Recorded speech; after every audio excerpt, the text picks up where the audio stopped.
Speaker कौमी assembly सरदार अयाज सादिक से सूडानी सफ़ीर तागल्दन अल-हादी अल-ताहिर की मुलाकात पार्लियामेंट हाउस में हुई। मुलाकात में दो तरफा ताल्लुकात और बाहिमी दिलचस्पी समेत दीगर अहम उमूर पर तफसीली बातचीत की गई। इस मौके पर स्पीकर कौमी असम्बली ने कहा कि पाकिस्तान अपने तमाम दोस्त ममालिक के साथ ताल्लुकात को मज़ीद वसअत देने के लिए कोशां है।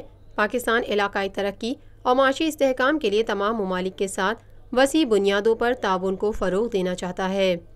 दहशतगर्दी खित्ते के अमन के लिए सबसे बड़ा मसला है। पाकिस्तानी कौम और मुसल्लह अफ़वाज ने इस जंग को जीतने के लिए लातादाद कुर्बानियाँ दी हैं। सूडानी सफ़ीर ने कहा कि सूडान पाकिस्तान के साथ पार्लिमानी ताल्लुकात को मज़ीद मुस्तहकम और मजबूत बनाना चाहता है।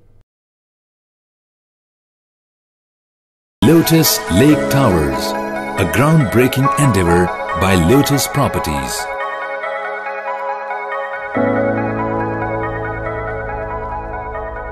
पाकिस्तान में पहली मर्तबा हालात हाजरा के मुख्तसर मगर जामे प्रोग्राम्स, खबरों, तबसरों के अलावा दीगर समाजी, तिजारती, सकाफती, तफरीही, मालूमाती, मजहबी, तालीमी, सेहत और बच्चों के प्रोग्राम्स सिर्फ TNN TV पर।